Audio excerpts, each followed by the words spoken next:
Welcome back, Sovereign Sisters. Elvira and I are so honored to be here with all of you today. In a recent episode, Elvira and I opened the conversation around healing the inner child, which is a very hot topic, especially as it relates to generational healing. And we dove deeper into how childhood neglect and generational pain continue to shape our lives in ways that we don't always see. I'm going to link that episode below. But today we're going to go deeper than this because this episode is for the part of you that perhaps may know that the wound is there but is still afraid to fully feel it, to fully understand it. The part of you that wants to love and be loved, but keeps pulling away. That part of you that's still protecting that child inside, even as the woman within is ready to be liberated. Today, we're going to be exploring the hidden ways that this unhealed inner child part of ourselves can block intimacy, trust, softness, and even emotional closeness with others.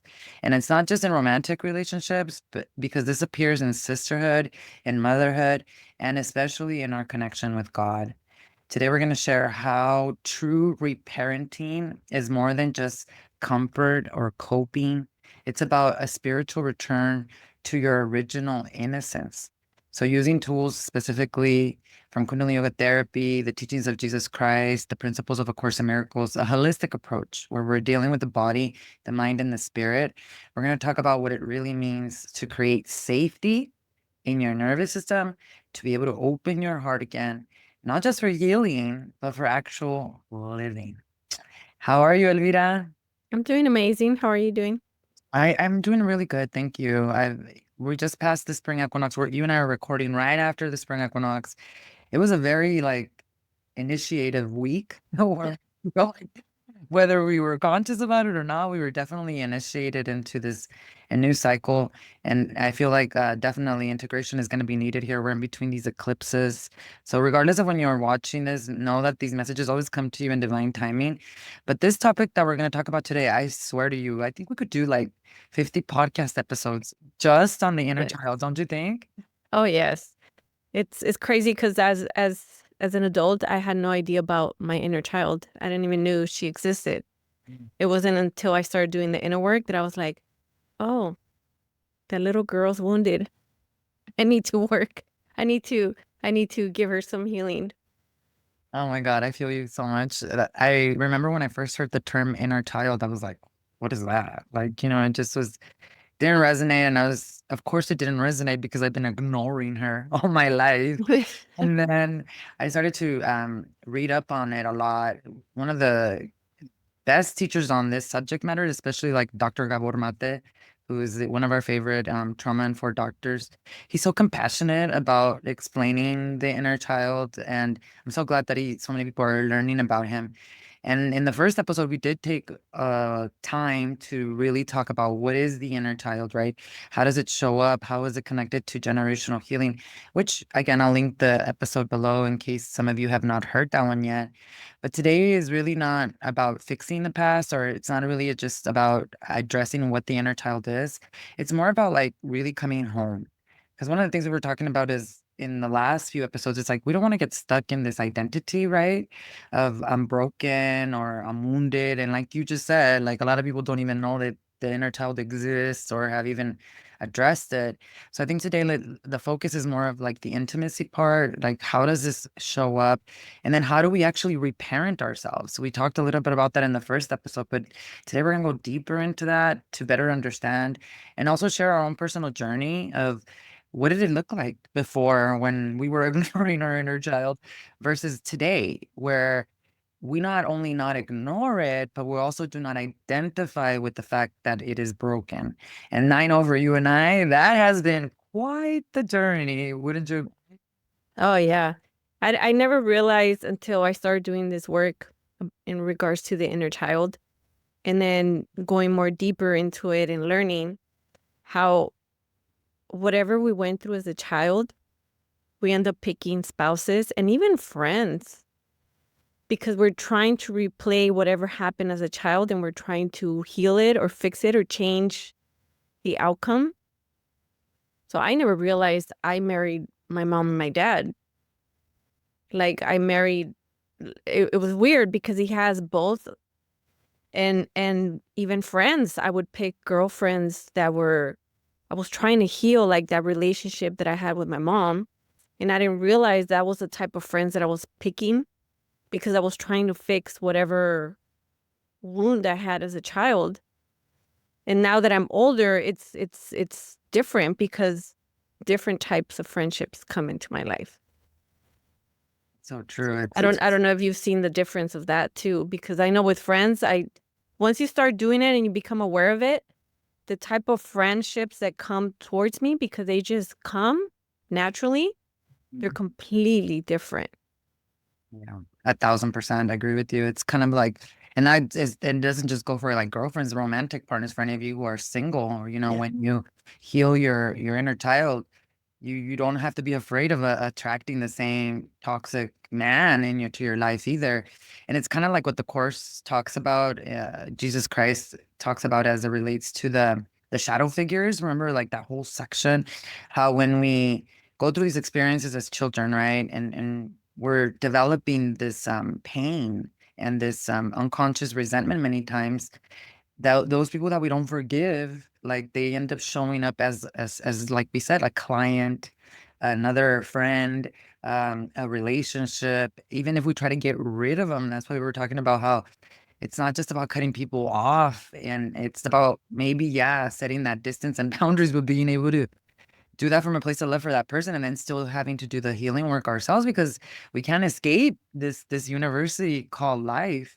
And it shows up in that way spiritually. And one of the things I read recently, that in the National Institute for the Clinical Application of Behavioral Medicine, they said that childhood emotional neglect is actually one of the leading predictors of adult relational dysfunction, which is exactly what we're talking about here. Because what it does is that it impacts how we attach. Those different attachment styles. There's like the super independent, but then there's the codependent. And some of us have like the balance of both. So it affects how we attach in relationships, how we trust, and then also how we regulate emotions. So, man, if we have even this behavioral medicine, we have yogis and mystics even who have talked about this for such a long time. You would think that we would have more people actually addressing what happened to them in childhood. Why do you think we don't? We go back to we only know what we know. We only knew what we saw growing up. We only knew what we were taught. So we have no idea because our parents were dissociated, so we're growing up dissociated as well. Like I have a girlfriend who she had to become extremely independent and never rely on anybody because she couldn't rely on her parents. Um so when it came to relationships, to love relationships, she couldn't she couldn't settle down. She couldn't because she was so independent. It was like I can't. She couldn't even go there to even have a relationship. I feel she wasn't even aware until she started doing her work, and she was like, "Okay, I'm starting to see what's going on." And me speaking to her because she's so independent, and I've been married for so long that it's like we're learning from each other to learn how to balance each other out. Where I'm not so dependent on my husband because I've always been independent, but I still kind of leaned on him a little bit more. And yet she was more of the opposite. So we're kind of teaching each other how to balance that. You know what I mean? It's kind of weird, but it's how we taught each other that, even though we had a very similar childhood. Because we don't know. Right. So in the way, even though we do pick these partners based on like our own, like even sometimes unresolved pain, that's so beautiful that you and him were able to kind of use the two dynamics to actually grow and to heal. And that's not usually normal. It's the opposite. It's like, and it was probably like that at the beginning of your relationship, because I know for me it was like that. At the beginning we clashed, right? When I wasn't in this healing journey. It was exactly, picking the partner that is a combination of my father and my mother, right? Those traits that I was trying to avoid. And in the beginning, those traits clashed. And I always thought, like, you know how they say, like, you shouldn't marry someone who's exactly like you because it's not gonna work even astrologically, right? Yeah. And I always, when I was unhealed, in this unhealed version of myself, I always wanted him to be exactly like me. I'm like, why can't he be like me? Why does he have to be like this? And now it's like those things that make him so different than me. Now are those are the things that I actually honor the most. Those are the things that like I'm inspired by. So it's like we were like bumping heads because the only thing that we focused on within each other and of course then we projected out is what we considered the bad. And Yeah. that shadow figure that we keep talking about, where I think one of our community members was talking about this last week, where her husband said something to her, and it's kind of like what you've been saying, and all she could think of was like, "That's my mom talking to me. That's my mom getting pissed off at me." She didn't even see her husband. All she saw was mom screaming at her for not vacuuming with the street light or whatever. And thankfully, she's been in this journey with us for some time now where she wasn't reactive, where we've been learning a lot this week in A Course in Miracles about we don't want to bypass. We have to acknowledge when the ego is there and we have to call it out, right? In people, that's the way Jesus Christ did. But where we have to learn is how not to like confirm that identity with that person and also like not let it make us reactive to the point where we're propelling the karma. And that's where like the nervous system stabilization comes in, because I know for me in the past, I don't know about you, everything was a trigger. Yeah. Oh yeah, I see how now I see it. Before I couldn't see it. Before, if my thank God my husband got the good traits of my dad, where he's very hardworking, committed, like they're just on it, like very dependable when it comes to that. But when it came for my husband to be more affectionate, expressive of showing love, he doesn't know. He struggles with that because of his own inner child, whatever he went through as a child. And so because he struggles with that, that's kind of what I get from my mom. So whenever we have a conflict, his way of dealing it is he just kind of walks away, which is not kind of to a certain extent is kind of what my mom did, but he just kind of walks away because he doesn't want conflict. He doesn't want to argue. He doesn't want to. But my inner child is like, I'm being abandoned. I'm being ignored. You're not acknowledging me. And it was just this constant conflict with each other, or where he thought I was playing out his mom and he thought I was going to do what his mom did. And I'm like, no, we're not the same person. But it's like when you start doing the work and you start becoming more aware of what's happening, you're like, oh, now I see what's happening. And you kind of have more control of not reacting or responding.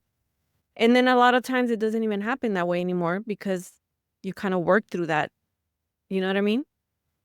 1,000%. And I think a lot of the things that we have to work through with that, which is it was surprising for me because I thought the core of like the pain came from anger, or it came from, unexpressed anger when you're a child and you're not seen and heard, and or you're told to be a quiet little Catholic girl and don't speak your truth, you're being too much, oh, you're not enough, whatever the message was. It was like it was very surprising to me that at the core, actually, what I was actually struggling with the most was guilt. And I think about the inner child, right? The inner child is innocent. It's this aspect of ourselves that knows nothing but purity. And we can absolutely activate and become that inner child as adults, right?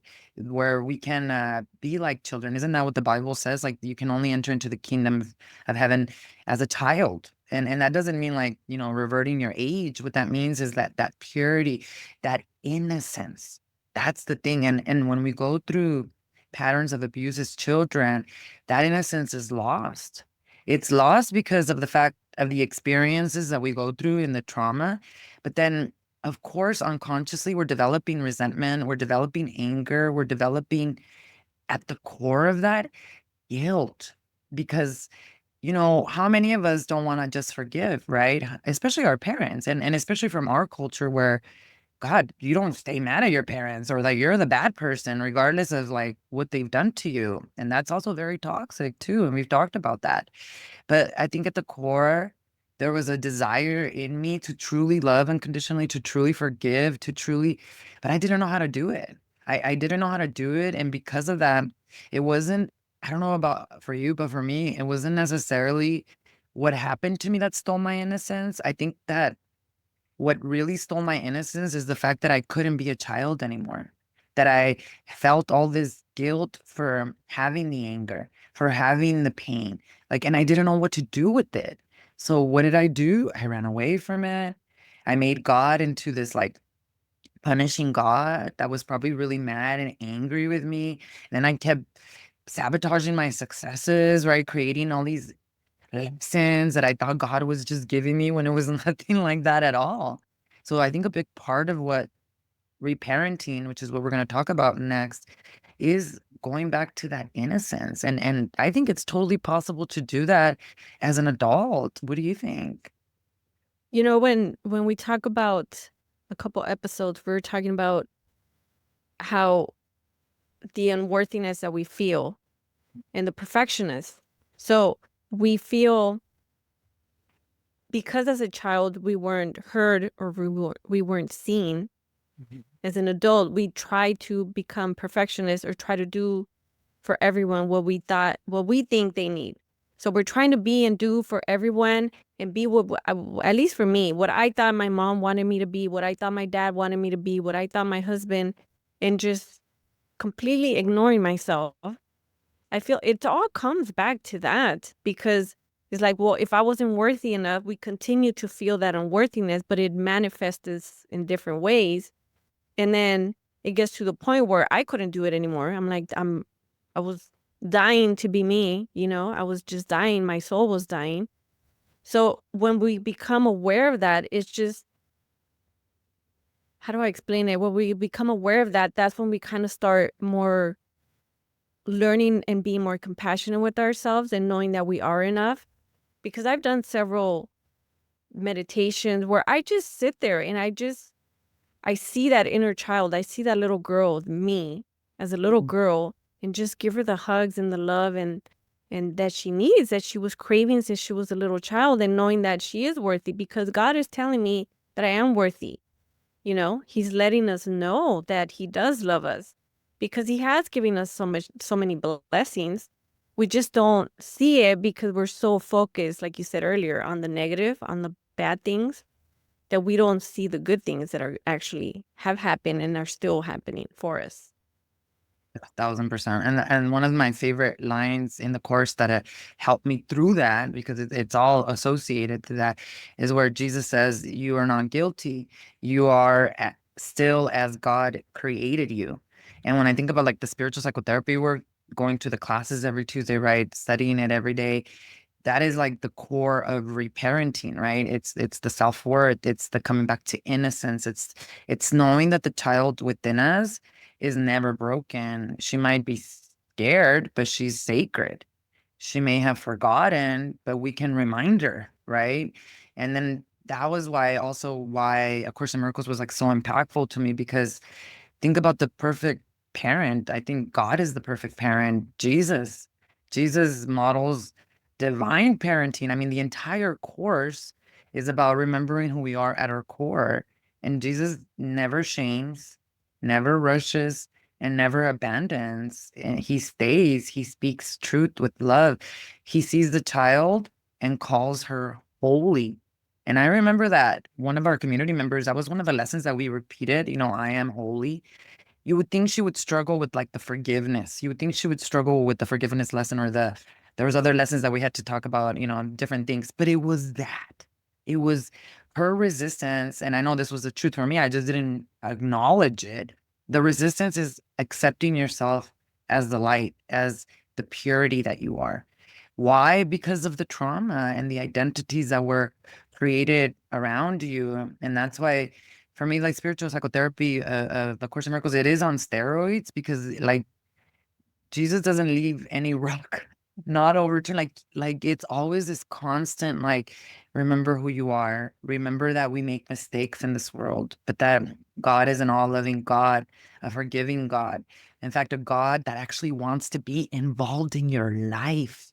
I think if anything, that's one of the things that was so obvious, especially the spring equinox, because I was sharing with the community, like I use the same spreadsheet to for every year that I do like one of these workshops, and the level of growth, like to know that, to embody that, to no longer feel like a broken, lost, abandoned child is just beyond priceless. Like I'm talking about peace beyond what could be described. And not just that, it's what we're modeling for our children. If we know our worth and if we understand that we have an inner child within us and that we can nurture her and that we, yes, may not have had the parents that we always wanted, but that we can become that parent for ourselves. I don't know. What do you think? For me, it was like a game changer. Oh yeah, the right now you mentioned guilt. I think in anger, we go through this anger, resentment because we think, okay, why did our parents treat us this way, or why did we have these relationships or these friends or whatever.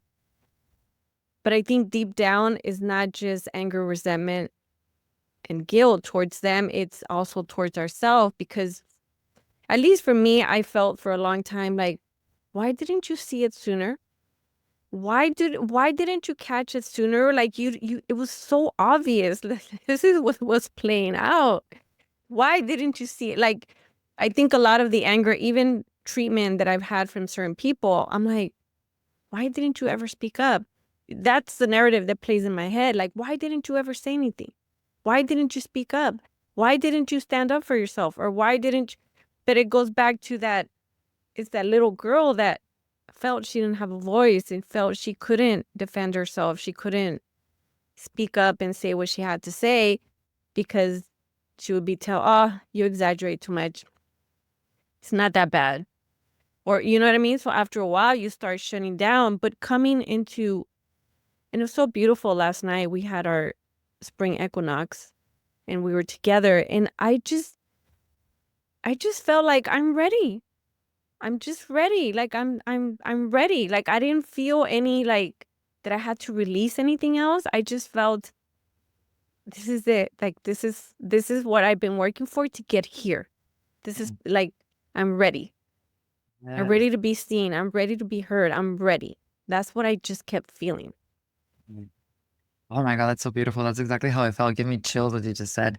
And I think it's so relevant to also what you've been saying. I think it's so important to recognize that that's what we do to ourselves when we're, first of all, when we're young children, we're innocent. We can't even fathom evil in someone else, even if they're doing it to us. We don't know what evil is. So, and a lot of the abuse that happens, it happens within people that we even know, family members, right? So you would never think that your mom speaking to you that way or somebody hurting you, it doesn't cross a child's mind. A child doesn't know that. And that's why it's so easy, like either to groom a child or to, how did our parents make us feel? Guilty, right? Like, you're too much. Stop running around.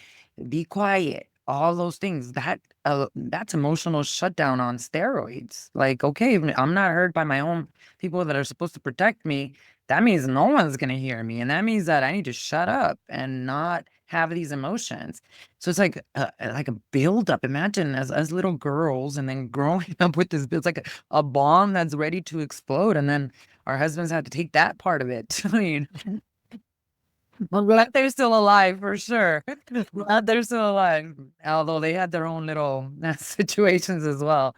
So when we think about, reparenting, we have to think about first that it's not bypassing. So we're not pretending that nothing happened, right? We're not pretending that we're okay too, because that's one of the things Yeah. that's very toxic. Like in our culture, I don't know, maybe it's a general thing. How do you see it? Like it's not okay to not be okay. Like if you're not okay, something's wrong with you and you can't speak up on it. So you have to stay quiet. Even like my dad, God bless him. Like I love him, but he's very like for a long time, depression is not real. He just didn't believe in it. And now that he's older, he's going through his own stuff. And he tells my sister, he won't tell me. Mm. He's like, I never thought depression was real until now. So it's, I mean, I get it. They did the best they could. I'm not trying to make them feel bad or what.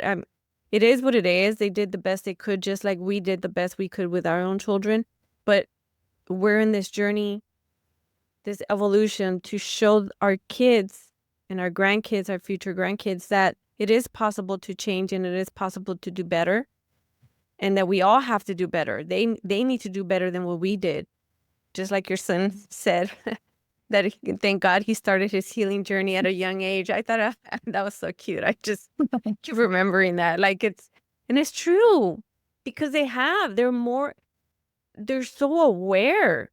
I speak to my kids and I'm like, I never been able to have these conversations with my parents. Even now, like, there's just not possible. How beautiful that I'm able to have those conversations. And I know you have them too. Like, they're so young and they're barely starting, and you can have these conversations with them. Like, what a beautiful thing to be able to do with them, you know? It's like our both of our inner children are like hanging out together, you know? Yes. It's so beautiful because it really is. It's pure. It's because I look at my children and I know I'm their guide, right? We know they chose us to, I'm beyond the best. That's one thing I do. My mom always said, don't be their best friend. You're there to guide them. And it is true, right? But like, honestly, like I look at my children and my sons and I'm like, dude, they're like, they could be parenting me because like they are so wise, but we've also become more wise in ways than our parents too. And they're it's like a natural process, hopefully. Not all lineages, right? Not all lineages. Some lineages, like the parents were bad and it just continues and it continues and it continues. But I am seeing that as well. And I think that's a reflection of us doing this healing work. And also of, again, going back to there is an inner child within us. We don't have to ignore her. In fact, being connected and intimate with her is showing our children how they can do that too. And again, it's not about us bypassing anything. I think the biggest difference between self-protection, because we can get it kind of convoluted with self-parenting, is that like self-protection says, I'll never let anyone get close again. We don't want to, even if we don't say it with our words, we show it with our actions and then they learn it, right? Where self-parenting is more like I can teach myself how to feel safe in closeness. I think for even their generation, didn't the Surgeon General say that right now there's an epidemic of loneliness? Like, that's crazy to me when we're like supposedly more connected than ever on social media, right? Which is why what a blessing that our children are not going through depression, right? Or not going through all these different things, right? So they're dealing with different struggles. I don't think they're gonna deal with the same trauma coming from maybe their parents, you and I, but their struggles are a little bit different where they're dealing with other people their age that can't even have a conversation. I mean, there was this guy who was talking about how this earlier generation is taking classes on how to talk on the phone. They don't know. You know, that's the one thing my kids, and it's all technology, because I tell them, like, I used to be on the phone all the time. Like, that was the thing, we didn't have a cell phone. Somebody called you, like, you get home, you would go outside and you come back and you're like, did somebody call me? Or, and you hear the voicemail, like, oh my God, you called, like, or the guy had to call. I'm like, the guy would have to call the girl's house and ask for her, and he never knew who was going to answer, if it was the dad or the brother or whoever, and they had to just get the courage to do it.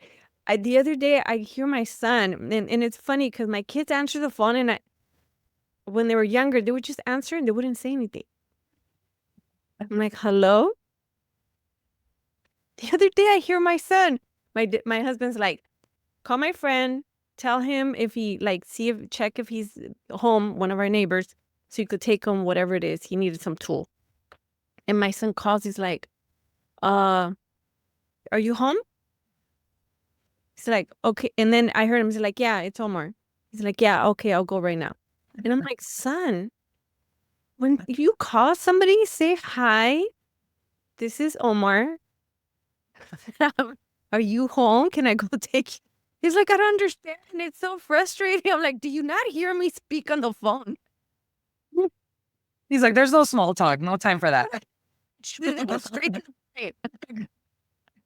Well, at least he's picking up the phone. I never like to talk on the phone, you know? My mom calls me, I'm like, oh my God, it's gonna be 3 hours. Like, I know. Yeah. I don't like that. I'm like, I have things to do. I don't have time for the chisme. Wow, because I literally need to be doing something or else it's gonna be like literally. Although some of those conversations have been really, really magical, but typically I'm not like a phone person either, you know. But being in real estate, you have to be on the phone, like you don't have a choice. My two sons, because they're in construction, they don't have a choice either. They're constantly on the phone. But Damien was like that. What you were saying, my youngest one, he was just like to the point, like no hello, like here's what I need, here's what I need. And I'm like, hey, there's a process here. Like, oh, okay. Like, there's no small talk, but he's really good with people. Like, he just isn't like to bullshit. You know? Love one. So I get it that their generation is going through different stuff, right? Like different challenges that they're gonna be dealing with. Their inner child, I feel like maybe even with the pandemic, you know how they were saying that all these kids that were out of school for that long, like it really affected their Yeah. health. It affect, I mean, what do doctors say that we need community just as much as we need food and water? So I know that they're gonna be dealing with different things as they grow up, even their brains because of the technology and all of that. But it still correlates back to that inner child because we all have experiences, whether it's through school. I mean, I remember through one of my meditations, like I remembered there was this little boy who me and my best friend, her name was Monica, we both liked this little boy. And there was one, he would always tell us in first grade that he liked both of us. He a little player already in first grade. Telling you, he had like blue eyes. That I do remember. I still remember his name too. And then one day in the drinking fountain, he told me that he thinks he likes Monica more than me. And I was like heartbroken, you know, like talk about abandonment wounds, you know, on steroids, right? So that stuff, I didn't even know it affected me. And later, as I was doing like my meditation work, that memory came back up and I could feel that, you know, little 6-year-old. I still remember my picture. It was like I was wearing like a wife beater for my picture day. And I think my mom was just gone to work or whatever. I was missing teeth. I was like, no wonder he didn't like me. Like, come on, Ron. Even though she did like dresses nice with my tia used to make us like little dresses. I don't know why that day I was missing my teeth and all that. But that stuff stuck to me. And I don't think it's necessarily about us remembering all these things that happened to us as children. But it's also important to know that there are things that we don't and will never remember that do impact the way we are intimate with others and exploring that through meditation, through the spiritual psychotherapy work, the teachings of Jesus Christ, especially has been so instrumental because I think the core thing that what it has taught me is do not bypass and pay attention to the self, this inner child that has always called you to not abandon her. It's kind of like what you were talking about. Like the worst part of forgiveness is forgiving ourselves for betraying ourselves. And I don't know about you, but like the most important thing of this inner child healing journey for me is that I no longer betray myself. I no longer abandon myself. Like I listen to her. And if she's not, if something gives a bad vibe, if I don't want to go to this place, whether it's family or not, I'm gonna listen to her over anybody. And that's not who I used to be. It was always everyone first. Who cares if she was kicking and screaming about the people around you? It was horrific. Is that something sort of like what you went through as well? Yeah, I paying attention to myself now, to what it is. And it goes back to becoming aware because I had to go back and be okay. Why are you feeling this way? Why are you responding this way? Why do you feel you need to say this? Why? Because and you don't have to remember what happened to you as a child. It was just I would have to sit there and just really think about why am I feeling this? And I would be like, okay, I'm feeling neglected right now. Why? Like, why did and I would have to really dissect what my thought process was, even with my husband, like, okay, did he do that on purpose? No, he didn't. Did he have other options? No. Like, what did you want him to do? You wanted him to I would have to really dissect my thinking process to realize, okay, And yeah, have compassion for myself and understand that I only knew what I knew. I only knew what I saw growing up. And I was just responding to that little girl that felt abandoned or ignored or whatever, wasn't worthy enough, and know that it's okay, and forgive myself, because I was angry for a long time at myself Yeah. for allowing it, for putting myself last, for always trying to keep everybody else happy, and completely ignoring myself, completely ignoring my instinct. There was a time, in our culture, it's very common for you say hi to someone and you give them a hug or a kiss. And when me and my sister started growing up and getting older, I remember telling my mom, we don't like doing that with certain people. And she would get upset about it. And she would make us do it in front of the person. That's not how you say hi. And she would grab us from the arm and push us towards the person. And we would tell her, what did I tell you? We told you already. And she would still do it again. I'm like, what did we tell you? And it was just a constant battle until finally it was like, okay, she's finally stopped. But is having that courage to stand up for ourselves and be like, no, mom, like you need to understand this is not comfortable for us with certain people, period.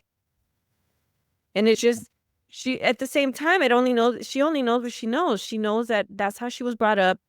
It's like you're being rude because you're saying hi to everybody else, giving them a hug and a kiss, and this person, you just go and shake their hand. And she thinks it's rude. I'm like, no, it's not. This is my boundary. This is what I need, period. Yeah, because that's how she was raised. And you know how it is in Mexico. It's so different. Yeah. When we come from Mexico, I like the part where you pass someone on the street and they always say hi to you. Yes. Right? It's not like the United States, like people are like, you know, Yes. head down. So I do like that part. But yeah, no, that creates a lot of like there are certain people in my family that I didn't feel comfortable around as a little girl. A couple of times my mom did notice because she was always very on the edge about that stuff. Like she was always worried that something would happen to us, and she was very, very protective. So she told a couple of people off, believe me. But still, what did that do? It still created a lot of like you didn't feel safe being a child. Yeah. You didn't feel safe in your body. And that's the whole thing that about creating emotional safety. We've talked about the spiritual aspect, which is we have to return back to our innocence, right? We got to work through this guilt that develops. And even that guilt develops because we put our foot down and we say, Mom, I'm not going to say hi to that person. There was this one lady who she used to sell clothes to because my mom was like an entrepreneur. So she would work in the fields and then she would sell clothes like in the nighttime. And I would have to go help her because I was the oldest one and collect money. Well, this lady's nuts. You know, she's a hoot. She's funny. She's kind of like a second, third cousin, but she would always grab my butt. She would always grab like, oh, mira que nalgón, man, and it made me so uncomfortable. And my mom never told her anything until way later. Like I was like, I don't like her doing that to me, Mom. And I don't think she ever told her anything because she just probably thought, oh, it's a woman. If a guy would have done that, I'm sure she would have said something, right? But again, it didn't make me feel comfortable. Like I felt, I was scared of going to this lady's house because to everyone else, she was just being funny. And to me, it was embarrassing. Like I remember I was like, I don't want to have a big butt. You know, I want to get rid of this butt. Even though I was like a little twig. So I don't even know how that even started, but I remember it very, very clearly. So that's the whole thing about creating emotional safety. And yes, it's returning back to the innocence, but then we also have to think about how this happens in the nervous system because we talk a lot about this. And this has been key also in the healing journey for me. There's this one doctor who basically invented the polyvagal theory. His name is Dr. Stephen Porges. And what he is, he's like a neuroscientist of trauma. And the polyvagal theory is basically our nervous system has like this built-in wiring that constantly scans our environment to determine whether we're safe or in danger. And this is what's known as neuroception. And it happens right below conscious awareness. So it's like not unconscious, but like right below the conscious awareness. So what does this mean? That even if your conscious mind tells you that you're safe, your body may not feel safe. So that experience of being violated in my body, like I could be in a safe place, but there's this underlining fear. There's this underlining trauma, emotional neglect as a child, where my nervous system would stay in this protective state of fight, flight, or literally run away. And it shuts down our ability to actually relax, trust, or emotionally connect with others. It's like a blockage where there is no intimacy because we can't even have intimacy with ourselves. I mean, think about our body. This is how my body lived. It was survival mode. The part of the brain that was responsible for connection, like there's this part of the brain that's called the ventral vagal branch. It's part of the parasympathetic nervous system. It's like not working. It goes offline. So to the outer world, you might appear calm, functional, which is what I look like, right? But inside, oh my God, your system is bracing for like World War III. And that's why intimacy feels so threatening, because we never have felt safe in our body or even being vulnerable. It's like you said, we've talked about dying to be ourselves, right? That's what trauma does to us. That's why we can't be vulnerable, because we can't be authentically ourselves. It actually feels unsafe. And when we think about like healing, it really does come to being able to open our heart up again. Being able to be intimate with ourselves. And for me, I think the most important intimacy that healed and through the Kundalini yoga therapy is with God. With God, because again, I think there's a part of us that's programmed to believe that God is this man on a chair crossing his hands, and like a father is like constantly just judging us and telling us how bad we are. And these are the things that our nervous system does not understand. Yeah, right now that you're speaking, I started to remember how when I first started this journey, because it's gonna come up. You're not gonna remember exactly everything, but things are gonna come up. That when I was starting my first coaching program, Yeah. it came to a point where I felt the walls were down, and I went into this full-on panic attack. Like, I was hyperventilating, like, it was bad, and I was freaking out because 'cause I'm like, "The walls are down, like, I can't, like, I'm gonna get hurt." Like, I just felt like from whatever I went through as a child, as an adult, like, I'm gonna get hurt, the walls are down, and I was freaking out. And I remember calling a girlfriend of mine, and she was like, "Is this how you wanna live your rest of your life? With with walls up?" And I was like, "No." They're like, "Okay, then I need for you to calm down and understand that if you really want to connect, because that happens." And I was speaking to my kids. I was speaking to one of my kids the other day, last night or 2 days ago, where I feel just kinda like when I had that episode with my husband where every time we would fight, I feel like, okay, we're getting a divorce. He's leaving because he's going to remarry because this is what happened to my grandmother. I feel we're still struggling in that sense of, at least my kids, I see it in my kids, where when love comes into our lives, that we feel this wall like, oh, this is scary. Does that make sense? Because we passed it down to them. I mean, they have to work out their own stuff. But like, I'm hearing what they're saying, and they're like, I don't think that's true. I'm like, no, I see it. But it's just, how do we want to live our lives? And we can't be scared of the things that are going to come up when we start this journey. Because if it comes up, it's because we need to face it and we need to deal with it. We need to feel it and acknowledge it. So, because like we've said before, a lot of times we don't even allow ourselves to feel or cry or anything because I don't have time. Right. I don't have time for that.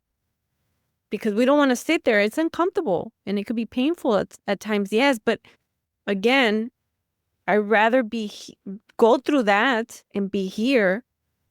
Because like I said, last night we did our spring equinox that we do every year. And I just felt love. I just felt like peace. Like, I'm ready. I'm ready. I'm ready. I'm ready. That's all I kept feeling. I didn't feel any negative coming up because I've been going through this journey for a while. Like, I've been in my feelings for a while. And it doesn't mean last week when the eclipse came in, like days before, I was like emotional. Yeah. I'm like, what is happening right now? And everybody's texting me, what is going on? Is there a full moon? Like people, like my girlfriend be like, is there a full moon? Like I've had a headache since last week and I have multiple people telling me, I've had headaches too. I've had headaches too. I'm so over these headaches. But it's just, I think it's just emotions that we haven't felt that are coming up that we need to deal with. But it's just, we have to nurture that inner child and know that she's okay and she's loved. And like how it says in the Course in Miracles, we're whole and complete. And everything, and he has a plan, and we have to trust that he has a plan. And whatever we went through in life, as painful as it was, whatever it was all for a purpose, to make us into better mothers, to make us into better human beings. Like, yes, it was painful. I wish I would have more nurturing mother, but at least to me, I see it as she taught me so many valuable things of what not to do, and at the same time teaching me what I need to do better as a mother, as a sister, as a spouse, as a friend. Because we have to learn those things from people in our lives. As painful as it was, they're teaching us something very valuable. Because whatever hurt us, then we need to learn, okay, if that hurt me, then I need to do better and not do the same to the people around me. Oh my God. Ah, that's so powerful. That was so beautiful what you said about she also taught me what not to do. And I don't think a lot of people see the value in that, it's like, or you can say it easily, like with anger, but it's so true. They also teach us what not to do, just the way we're teaching our kids what not to do as well. I'm sure there's a lot of things that they're not going to do that I've done, right? Yeah. That's the beauty, I think. And this is where the approach holistic, when we have this, this spiritual healing where we're working with our brother Jesus Christ, right? We're working with God. And then we have like the nervous system. So the reason why we can say these things, and I'm sure that some of you might be listening to this and saying, well, you don't know my parents, or you don't, believe me, we've heard all. You don't know my parents. Hey, we've heard of all kinds of parents in our community. Like, if you want to be in competition to see who the worst one is, you might know. You might know it. And that's not the point, right? Like the whole point is that the only way we can say this and why we're not triggered the way we used to be triggered is precisely because of the nervous system, the polyvagal. If we can heal that fight and flight reactive response, then we can learn to start to feel safe in our bodies again, so that not everything has to be a freaking battle. For me, everything was a battle before. Everything was personal. And you better believe everything my parents said were personal.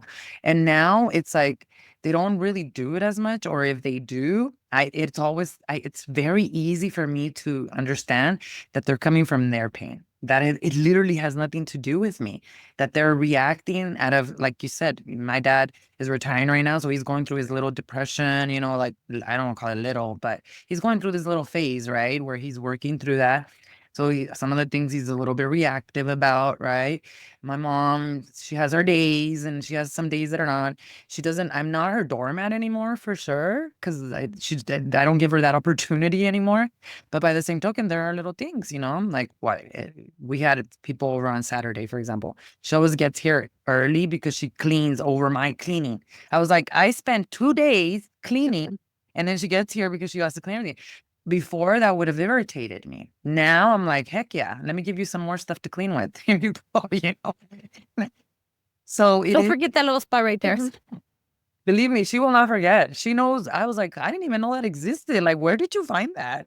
So again, it's not that, I don't even think it's more that they changed. I think it's we changed. And it's the nervous system. We got to take the scientific approach of there's regulation that's needed, so you don't feel like you're constantly being attacked. And by the same token, there's a spiritual healing that is needed, so that we know that we've never been abandoned, that God has always been with us, and that that's something that we can actually embody. Now, right now, you gave us a little bit of a awareness as to, well, what does life look like after you reparent yourself? Because one of the things that we were talking about is you don't have to carry this identity, right? In the last episode of being broken forever, right? But by the same token, I think people can have like this really negative, especially us that are on this healing journey. We're so self-aware that when we do fall unconscious or there's like triggers, we can be really, really hard on ourselves where we're not compassionate, right? Especially at the beginning. Because when at the beginning, when I was doing my yoga and my Course in Miracles, when I would make mistakes and I would go unconscious, I was so hard on myself because I was like, you're supposed to be perfect. Why do you study this stuff? And then I would feel that way. And then, of course, my husband would bring it up like, don't you meditate? Don't, well, that meditation is not working. I was like, if it wasn't working, I don't even know you would be here right now. So it's working, you know? So what does it look like, would you say, where you have a relationship with your inner child, where you've learned to reparent the inner child? I went through the same. In the beginning, I was very hard on myself because it's like, well, aren't you doing the work? Mm-hmm. Why aren't you doing better? But it's a process. It's just like with everything else. We're going in phases. And now I'm not as hard on myself as I was before. If anybody else is hard, like thinks I should be doing better, or I don't know, I'm like, oh, wow, it doesn't bother me anymore. I'm just like, oh, well, I'm not there. I'm trying. I'm working on it. At least I'm able to acknowledge myself. That's where I feel where more peace comes into me. At least I could look at myself and acknowledge, okay, this is how I responded. I shouldn't have responded that way. To me, that's huge. Because I couldn't do that before. Before, if I get in an argument with my sister or whatever, it's like, she's the one and she was being like this and she was being like that. Now I'm like, damn, I was being mean to her. Like, I was not being nice to her, you know? And now I feel somewhat like damn, you know, I do feel kind of a little bit bad, but like, I never apologized to her multiple times. But like I said, it's two people. She was also acting out of her inner child. So I'm not as hard as myself like I was before, for sure. Now I'm very more compassionate for myself and even other people because we're around family. Not everybody's doing the work. You know, like I've said before, I'm taking my dad to his doctor's appointment and he just gets on this thing. Not often. Ever since you started going to those little training stuff, everything got worse. And I'm like, no, Dad, just change the subject. And I'll change it. Usually he goes with the flow. And I'm like, okay, we're done. Yeah. I don't let it get to me. But there's times where I'm like, here we go again. You know, I'm not centered right now to be hearing this, you know? We have our days, but I'm not as critical and judgmental and harsh on myself like I was before. No. That is so powerful, Elvira. What you just described is basically what we were talking about with radical responsibility. That's what we all lack. When we have an inner child that is completely unanswered, you know, there's no focus, abandoned, we don't take responsibility. Think of a little child, right, that has broken something in the kitchen. She's freaking out, right? She's like, oh my God, I hope they don't find out. Or can I blame my sister for it? Can I blame someone else for it? You know, why? Especially if you grew up in a house where there was a beating coming after that, right? And that is like, if there could be the biggest breakthrough, it is that precisely. That we take radical responsibility for whenever we do go unconscious. And we also, I mean, I used to be so hard on myself. Like even with my sadhana practice, like I said, it was just so rigid. I became a vegetarian for like, I think it was almost a year and a half. Rigid, rigid. Had to do everything exactly like that was the beginning of my healing journey. Why? Because that's how I treated my inner child.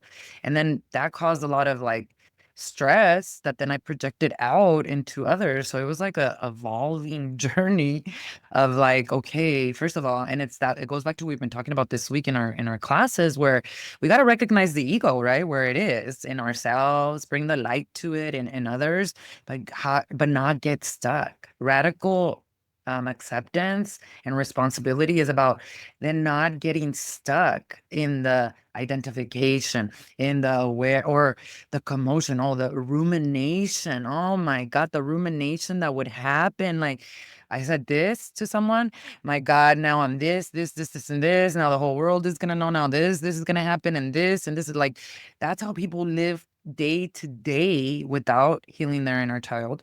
and without taking radical responsibility. Is that sort of how it has shown up? Yeah, I've noticed how if I bring a certain subject up with certain people, that never happened. I'm like, yes, it did. And I have witnesses. They'll be like, yeah, I did. Yeah, I did. And, but I think it's very important to acknowledge and say that because we are aware and because there's times that we do respond and react to certain ways, that doesn't mean it's okay to be mean or do bad things. You know what I mean? And just later apologize for them, because that's like manipulation or control or whatever. That's a whole nother level of, you know what I mean? It's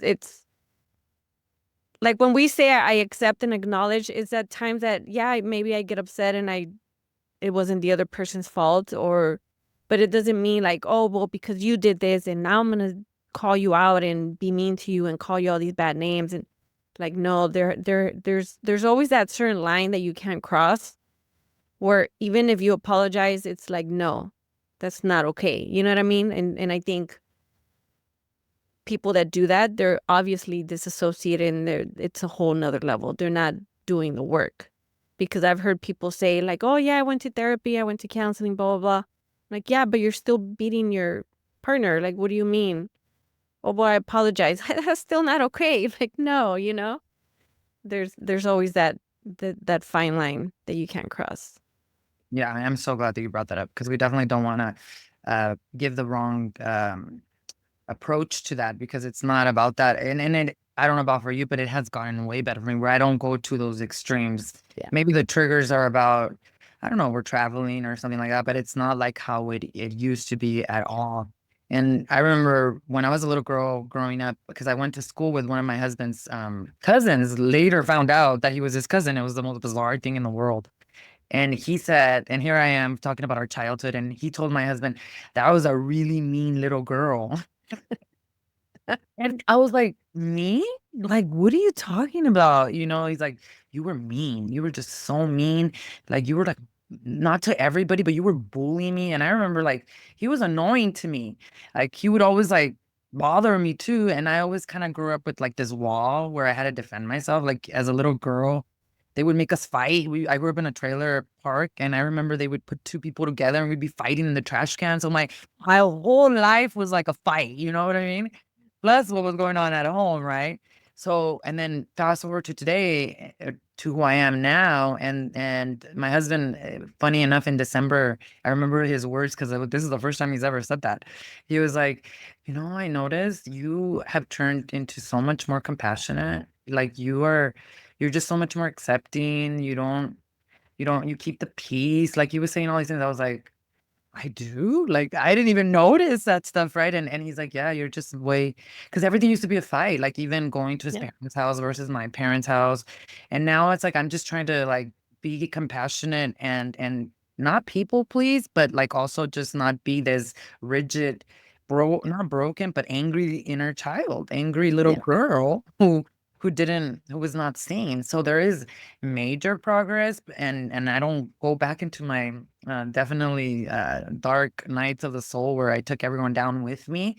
And also the way it shows up, and I've seen this in my life, is more like this ability to trust and to not shrink in order to stay safe, where I don't have to push people away. If people are not in my life, it's a choice for my intuition. It's not like I need to protect myself anymore necessarily. And also, like, I feel like when you learn to live from like this like inner child self, like you do open your heart more. You do soften. We were talking about the divine feminine in the last episode, but a big part of the fact that I was able to balance these energies and soften is because of the inner child healing that I did. I mean, without that, I was like toxic masculine. Like, I gotta defend myself. I gotta fight. So for me, it's been more of like being more open hearted, just stop being the constant sphere of impact in the outer world, the other shoe dropping, relationships, truly having intimacy with my husband. Like, I did not have intimacy with my husband before I healed my inner child. Like, now cuddling is like, hanging out with him and just doing things that are like just going to go get coffee, right? Like doing things that we would never do before. Like it goes beyond like sex, it's like I really feel connected to the soul. I feel seen. I feel protected. I feel safe. And I think I think our husbands always wanted to make us feel this way. But with that inner child that's always reactive, like you said, it's like these walls, they don't allow that to occur. And through that intimacy came a lot more vulnerability where I can speak the truth and I can, and it's okay to not be okay.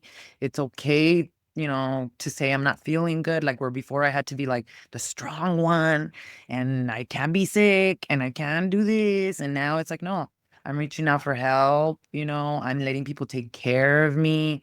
It's just completely changed my entire life and how I don't have these freaking walls that were literally separating me from everyone. And isn't that in the end what intimacy is? Yeah, because I think because we went through whatever we went through as a child, as adults, we're just projecting what we felt, and we need to protect ourselves. So we're just constantly on this fight and flight mode of like, no, nobody's going to get near me. Nobody's going to hurt me. And then we're completely disconnected even from our spouses. Like we don't even let them in, and then they have their own stuff. But thank God, like that I know your husband meditates. My husband doesn't meditate, but he loves nature. And that's big grounding for him, to be outside. Like he cannot be clustered inside, and plus he works with animals. So I think that also helps him to ground himself. But it just, that connection of peaceness. I realize now that when me and my husband are together, like we spend a lot of time together, we're actually really good. We're fine. We're fine. We're fine. Unfortunately, we have like opposite schedules. And then he works a lot of hours, so then we kind of miss each other. And I've noticed that when we kind of go through that phase, that's when like the disconnection happens, and then we start fighting a little bit more, or we start kind of just triggering each other a little bit more. So it's like, okay, you see what's happening, right? I've seen it multiple times. I'm like, you see what happens? And it's weird because when we're together like all day, every day for like, because he's had accidents where he's home. And we're Yeah. together every day, all day, like for months, and everything's fine. Yeah. But it's because I've done the work that automatically, even though he hasn't done it, but the change automatically is like a ripple effect. Because the moment that I started accepting and looking at myself in the mirror and acknowledging my stuff, he felt okay to do it himself and be vulnerable himself and take responsibility for how he was showing up.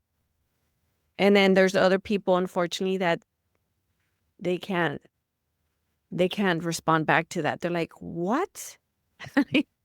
And unfortunately, they're not supposed to be around or whatever, Absolutely. And that can be hard sometimes because you wonder if you did anything wrong or it was something, that. But God is always protecting, and rejection is always protection. And it's something that we have to, I think with the more that you do this healing, especially with the inner child, the more you trust God and everybody who comes in and out of your life. And like I said, it's the biggest thing to do is you don't betray yourself anymore. And at the same time, it's such a beautiful balance because it's like you're not betraying yourself, but then at the same time, you also don't take stuff personal anymore. I mean, that has been such a flex in my life where it's like he's acting out, but it has nothing to do with me. It could make me angry, right? And I could feel through that, but it has nothing to do with me. And that's where the compassion comes in, where it's like, okay, if I need to create space, the space is created. But by the same token, I don't have to dwell and ruminate on, oh, something's wrong with me, where it wasn't like that before. Before it was like someone cutting me off on the freeway, it was like, oh shit, me and that and all this different thing. So the way that I feel like it really shows up in your life, ladies, it's you're expressing emotions without apologizing. That's a healed inner child. Okay. Doesn't mean you don't have emotions. It means that you're having them and you also don't have a problem talking about them to whoever, right? It also means asking for what you need with shame. My God, that was so hard for me. Because I always equated my worth with my productivity, because that's what I was raised around, right? And I wouldn't speak up on what I needed. We all know women that the ones that don't take care of themselves and just take care of everyone else, we get sick. That's why women have the highest immune diseases. Like, it's crazy. I think it's like, what is it? 80% it's women and 20% it's men. Because that's another thing that I heard. There was a study done that apparently women naturally absorb their partner's emotions. So like if he's going through something at work, we it's just like a natural thing that we do, right? When we're healed in our inner child, we don't make it about ourselves though. And instead, like what you said, even when your husband, when he was home because he was going through that accident, you were there as his guide, as his I see you whole and complete because of the inner child healing. If you wouldn't have done that, how do you think your inner child would have reacted? Oh, I would have stressed him out and I would have made him feel worse. And like I said before, I had a girlfriend, she was like, "How are you so calm?" Yeah. And he's in the hospital. And I'm like, God has a plan. It's not going to help for me to stress out. It's not going to help him. It's not going to help the kids. It's not going to help anybody. I need for him to have calmness and just support him whatever I can to help him heal. And that's it. And it's crazy how you say right now how we absorb our partner's emotions. It's true. My husband has a difficult time expressing himself. And there was a couple years ago, I could tell something was wrong. I could always tell something's wrong. It's like, what's wrong? Nothing. Mm. What's wrong? Nothing. What's wrong? Nothing for days. And then one day, we're married. We're together. And then all of a sudden, I'm fine. And all of a sudden, I feel all of this anxiety. I feel like crying. I feel like all these emotions. I'm like, geez, what happened to you? Why am I feeling this? I was completely fine. And he's like, I was driving the other day and I fell asleep. And then when I woke up, like there was a school bus in front of me, and I hit the brakes and I barely was able to stop before hitting it. And it freaked me out. I'm like, no wonder I'm feeling all this. Like, Jesus, like you cannot just keep this inside and not let it out. I've been asking you all week, what is wrong? And you don't tell me? Like, you just gave it all to me right now. And now I feel like crap. So I had to but I think it goes back to there was a time where every time I went out, I would absorb people's energy. And by the time I'm driving home, I was completely fine before I got there. I was happy. And then I'm driving home and I'm crying. And I have all these emotions. But it goes back to, do you know who you are? Because that's when that girl asked me, do you know who you are? Why are you absorbing all these energies? So now it's very better for me to be like, is this mine? No, it's not. So I'm not taking this on, because now I know who I am, because I've done the work, because I've taken the time to know myself and know who I am and what my emotions are and what they're not. Mhm. So freaking powerful. And it goes back to what we're saying with the nervous systems. Think about it. They interact together when you're in a house or whatever, right? So if he's going through all of this and you're already very intuitive as it is, you're feeling that. You're feeling that. And when we have inner child wounds, what I used to, it was like, I didn't think, oh, something he's going through something. I was just thinking he's a bastard, you know? And think of it, like that's why we get immune system diseases. It's because our nervous system becomes so dysregulated. And a large part of that is, again, if we don't have intimacy with ourselves, we don't trust our intuition. So then we make it about something else. Like he was going through that with the situation with an accident. My mind would have been like, is he cheating on me? What is good? All these other things that were not the truth. So this is what inner child healing looks like. It's, again, what's yours is yours. What's mine is mine. And a radical responsibility with that through compassion. And that's why the holistic path of you gotta trust the nervous system, or else we're not going to be able to heal the inner child. But at the same token, through that, finding compassion, right? And finding radical acceptance and being able to have such a strong nervous system that we are not absorbing their energies. And that's why healing the inner child is being able to be authentically you. It's about you knowing that this power resides in you, but it also resides in those people around you. And that when you heal yourself, everyone around you is also impacted, because the energy of a healed woman and that energy, what you just said, he doesn't have to meditate. And he does meditate. I mean, him in nature, him working with animals, that's a meditation, a complete meditation. How many people don't even like being around animals or like being around nature because the meditation is tough for them. So there's many different ways that they actually do this. And him doing that, it was or him continuing to do that and gravitating to that, it's inspired through your healing. Because if we really want to heal their stress, that's as a wife, right? We don't take it from them. We remind them of their wholeness. We remind them of who they are at their core. But if we're a mess, if our nervous system is a mess, if we're still in our inner child wounding, that's going to be impossible. Completely impossible. Yeah. Yeah. For So, sure. so what would you say as last tips for anyone who is reparenting themselves, who is really looking to bring some peace to this aspect of ourselves that will always be there and that absolutely does not like to be abandoned? I think it's becoming aware, Mm. and it goes back to sitting with our feelings, or even what worked for me was dissecting when stuff would come up that I would get upset or angry or whatever. Why am I feeling this way? Like, where is this coming from? Is this justified for me to be upset right now? Because a lot of times I would get upset or I felt abandoned or ignored. I'm like, is it justified for me to be upset? No. Did he do it on purpose? No, he didn't. Like, it wasn't even his fault. And also knowing that other people around us, because once we're doing the work, we start realizing, in A Course in Miracles as well, we have to change our perception.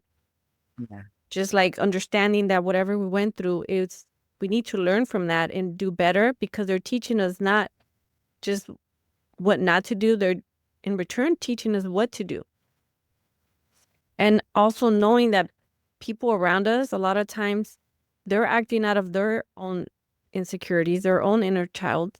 So a lot of times if people tell me something negative about me, I'm just like, it has nothing to do with me, like, because it's not true what you're telling me. Like, I know who I am, or if I'm being judged for my body or something, because I've had that before, and I'm like, no. I'm like, that has nothing to do with me. That has to do with you.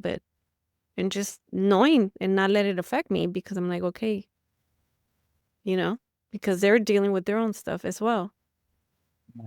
Yes, yes, yes. And say that again 3 times, because I think it can get so toxic with the law of attraction or all this different stuff. It's like Jesus Christ is not attract, being crucified. Okay. So stuff happens, and especially in the healing journey, the light attracts the bugs, and I'm not trying to say the bugs like less than, but that's just a metaphor. Just because you're in this healing journey and you do heal your inner child and you know who you are at your core, it doesn't mean that like life is not going to continue to happen. There's going to be dynamics. There's going to be people around you that maybe not are jumping on the journey. The key here is that focus has to be within you. It's like what Ram Dass said. The only thing I can do for you is work on me, and truly the only thing you can do for me is work on yourself. And with those people that are not willing, then those are the decisions that you're gonna have to make, because what keeps us going back into these horrific patterns is not honoring our inner child, not respecting her, not listening to her needs, and not speaking her needs. So this is a process. It's not an overnight success. I think what's so beautiful about it is that you don't have to be fully healed to start living this way. Every moment that you pause instead of react, guess what? Every time you're doing that, you're choosing love over fear. Now that does require, the meditation for the nervous system regulation. Because like I said, now you got a gap between what you're thinking and how you're reacting. And before meditation for me, it was like no gap, like constant, just constant reacting. So there's progress. It's a consciousness ladder that we climb. And every time, instead of reacting and you're not taking it personal, you're responding with however you need to respond. That is a way that you are healing. Every time that you say to yourself, I see you, little one. You're safe with me. I used to do that all the time. I still have. I remember when we were putting up our pictures in the back of our phones of our inner child. I still have that. Can't see it with all the freaking apps. But I still have her here since then, since we were working on that. Because it's a constant reminder of she's so beautiful. And in this picture, she looks a little mad. Maybe that's what she was what my husband's cousin was talking about. Which I've never taken her off. I used to have like my whole family there and everything. It's like her. And I just realized that I've never moved it because we did the inner child work, I think more than a year ago, wasn't it? Yeah, I think so. So doing little things like that to remind you, I didn't even care about my pictures when I was a little girl. Now it's like, oh, she was so cute. Look at her, I love her. And when I think of her reacting, to life, it's like I can go back and nurture her into love. I can go back and bring her back into safety. So this is what the true message is, that you are already whole, healed, and complete. We just have to remind ourselves. And you are already living in truth. We just have to accept that. So let your softness be sacred. Let your innocence be sacred. Let your joy be your rebellion against the matrix. Let your tenderness be the most courageous thing that you can reclaim. Because living from your healed inner child is not weakness. It is wisdom, it is power, and it is what disrupts all of the cycles of pain that have been passed down through your lineage. Anything else before we close out, Elvira? I think just have compassion for yourself, because it's a process, especially when it's loved ones and they say something negative to you. There's still times where I'm like, how can you say that to me? you know and I have to really like go in and be like, okay, it has nothing to do with me. And sometimes it takes me a little bit longer to process it, because I'm like, wow, like why would you say that to me? But it goes back to, it really doesn't have nothing to do with me. It has to do with them. But I think when it comes to really close family, that's where it becomes a little bit more of a struggle. And just have compassion and be patient. It's a process. Absolutely. I love that. Real talk right there. So thank you all so much for joining us today. Like I said, I am going to link below that first episode we did on the inner child in case some of you need more details on exactly what it is. We break it down in that episode. But for all of you who are also new to our podcast, we just want to thank you from the bottom of our heart for subscribing, for liking, for sharing this podcast with other beautiful goddesses like yourself. Our movement is to disrupt all generational cycles of trauma so that we can heal ourselves and heal 7 generations before and after us. And right now, the Sovereign Sisterhood Academy is not open for enrollment, but you can always start your generational healing journey with us at Satori Vitality and Spirituality, where we go deeper into the teachings of Kundalini yoga therapy, as well as, of course, in miracle spiritual psychotherapy. So stop abandoning your inner child and join us. It is time to reclaim your sovereignty. Thank you all again. Sending you all so much love. We'll see you all next week.